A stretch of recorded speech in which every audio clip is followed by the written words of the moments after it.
The morning after I resigned, Marcus Whitfield left me 11 voicemails. I counted them. Sitting at my kitchen table at 7:15, coffee going cold, I played each one in order. The first three were threatening. Breach of contract. Legal consequences. You have no idea what you've just done. The next five were confused, his certainty cracking. Elena, I don't understand what's happening. Call me back. The last three were begging. By message 9, the corporate tone was gone entirely. Please, just please call me, whatever you want. I saved every single one, not because I planned to use them, but because I wanted to remember what it sounded like when a man who once called me replaceable realized he couldn't replace me.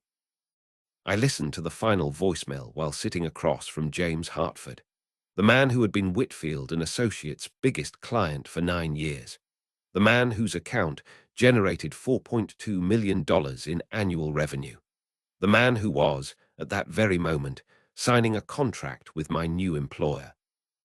James watched me listen. When it ended, he raised his coffee cup. Sounds like someone's having a bad morning. I set down my phone. He'll survive. James smiled. Will his company? This story doesn't start with voicemails or contracts.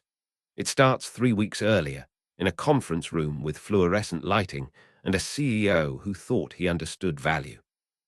He didn't. If you're listening right now, help me prove something wrong. My mother said I wouldn't even reach 1,000 subscribers, but I believe stories like this deserve to be heard. To understand what Marcus Whitfield destroyed, you need to understand what I had built. I joined Whitfield and Associates 7 years before those voicemails. Marcus was looking for someone to handle client relationships, greeting clients, scheduling meetings, sending thank you notes, entry-level work. The salary reflected it. $48,000. No equity, no bonus, no path forward. But I was 34 with a daughter starting middle school and an ex-husband who'd stopped paying child support. I needed the job. So I took it, and then I did something Marcus never anticipated. I became essential. Within 6 months, I understood our client base better than anyone, not from spreadsheets, from people. I learned that James Hartford's wife Patricia loved tulips and had been fighting breast cancer. I learned that Meridian Tech's CFO coached his son's little league team. I learned that Ashford Industries' procurement director had just become a grandmother. Small things, human things, the kind of things that don't appear in client management software. Marcus held the meetings, he closed the deals, but I held the relationships. And in this business, relationships are everything. By year 3, I had personally onboarded 60% of our client base. I was the one they called with concerns. I was the one who remembered birthdays and chemotherapy appointments. The clients didn't stay for Marcus's charm. They stayed because of mine. But here's the thing about invisible work. The more essential it becomes, the more people take it for granted. When everything runs smoothly, no one asks why. They assume smooth is the default. For 7 years, I didn't fight for credit. When Marcus presented my strategies to the board, I smiled from the back row. When my raises never exceeded 3%, I told myself stability mattered more than recognition. I had a daughter, a mortgage. I couldn't afford to be difficult. So I was invisible, and I convinced myself invisible was safe. I was wrong. The email arrived at 2:47 on a Tuesday. Subject line: Organizational restructuring. I opened it without urgency, scrolled past paragraphs about evolving market conditions and strategic repositioning. The third paragraph stopped me cold. The following positions will undergo salary realignment, effective immediately. 12 names, 12 reductions. My name was 7th. Client Services Manager, salary adjustment, negative 40%. My salary, $130,000, built through 7 years of 3% raises, would drop to $78,000, a loss of $52,000, effective immediately. The explanation: These adjustments reflect a recategorization of roles based on revenue generation impact. Positions previously classified as direct revenue contributors have been reclassified as support services. Support services. I had retained $4.2 million in annual revenue through a single relationship. I had prevented 3 major clients from leaving during the supply chain crisis. I had generated more referrals than any salesperson on staff. But that wasn't what shattered me. The final paragraph did. We are pleased to announce the hiring of Derek Whitfield as Vice President of Strategic Development. Derek Whitfield, Marcus's nephew, 26 years old, no client experience, previous role, Instagram influencer with 30,000 followers. Starting salary, $175,000. I closed the email, walked to the bathroom, locked myself in a stall, sat there for 15 minutes until my hands stopped shaking. Then I went back and finished the quarterly reports, because that's what invisible people do. I waited 2 hours before going to Marcus's office. Not to calm down, I was past anger. I'd entered some cold, clear space where everything seemed sharp. I waited to see if he'd come to me first. He didn't. He didn't look up when I entered. A power move, typing on his computer while I stood there. Elena, I assume you got the email. I want to understand the reasoning. Market conditions, operational efficiency, he shrugged. Client retention is important, but it's support work.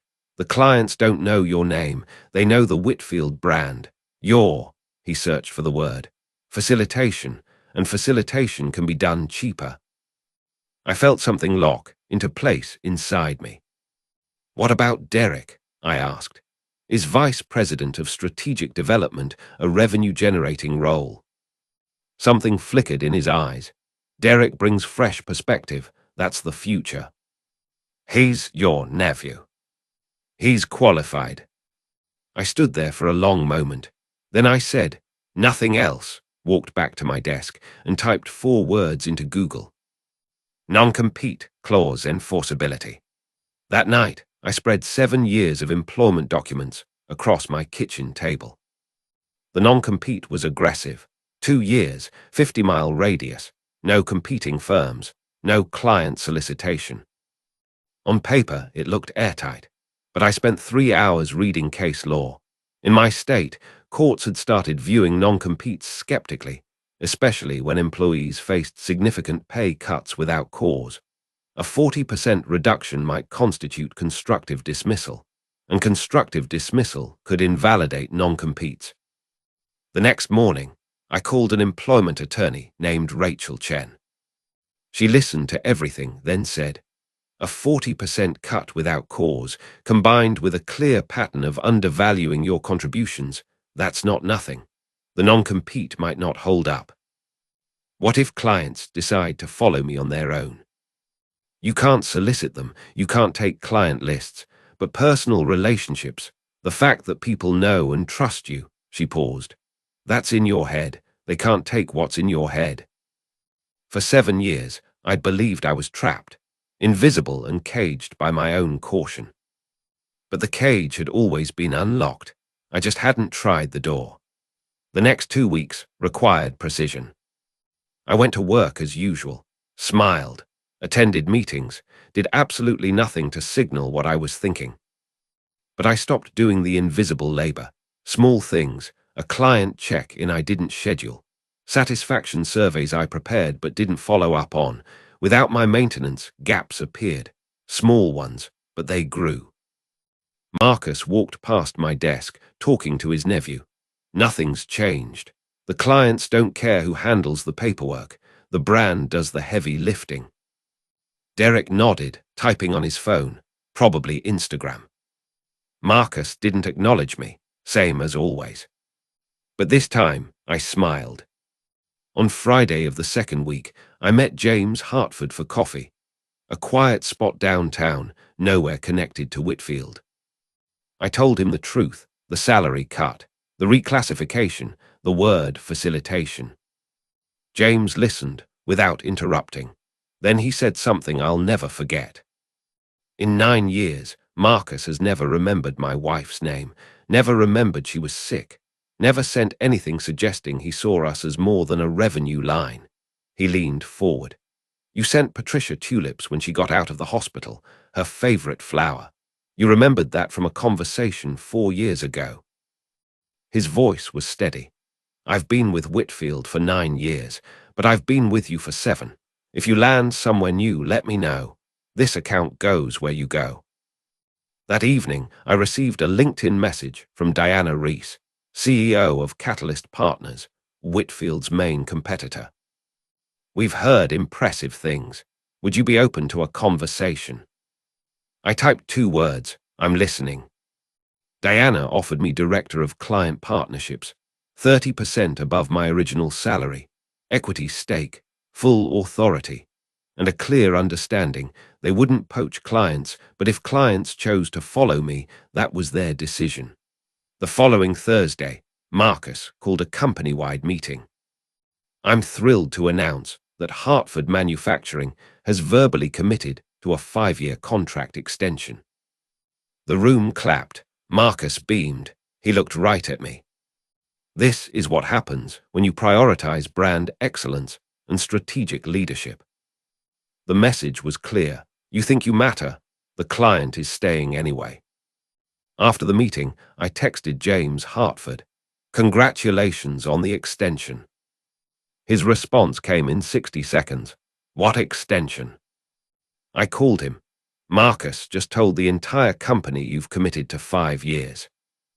Silence. Then, Elena, I haven't committed to anything. We haven't even discussed renewal.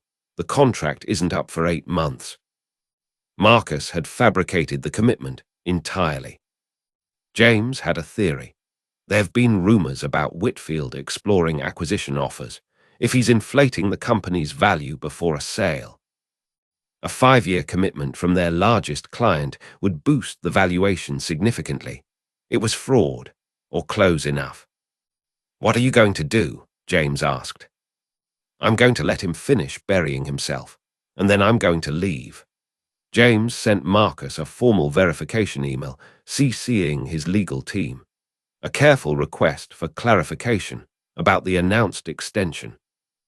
I spent the week preparing quietly, clearing personal items, saving documents I was entitled to, packing 7 years into a box small enough to carry.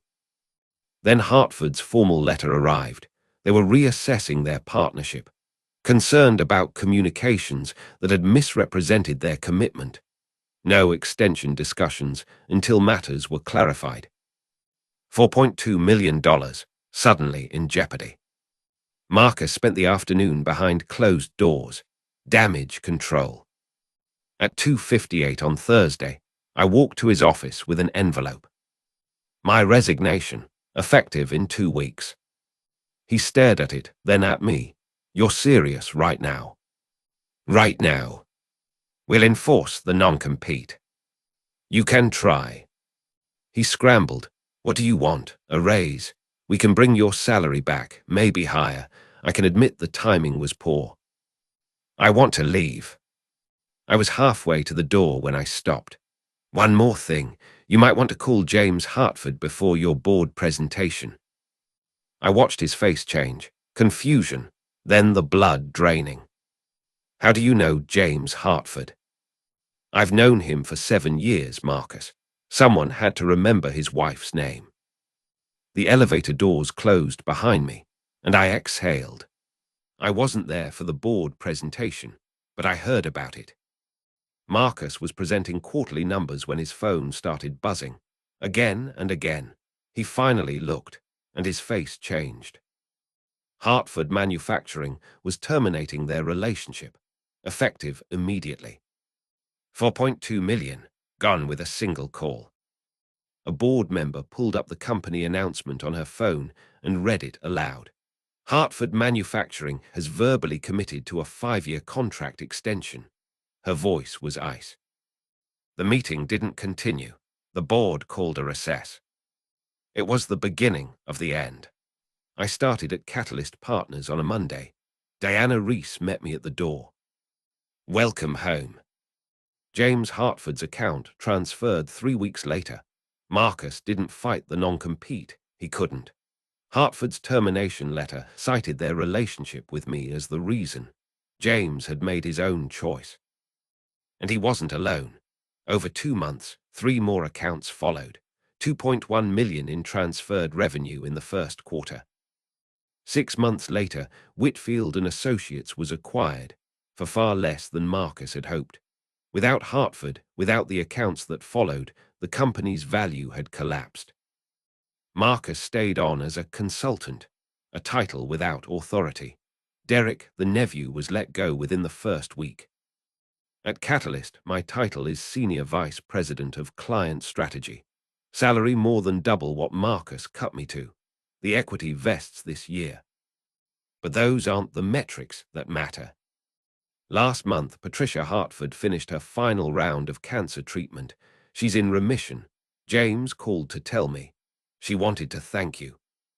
For what? For the tulips, every time, for remembering.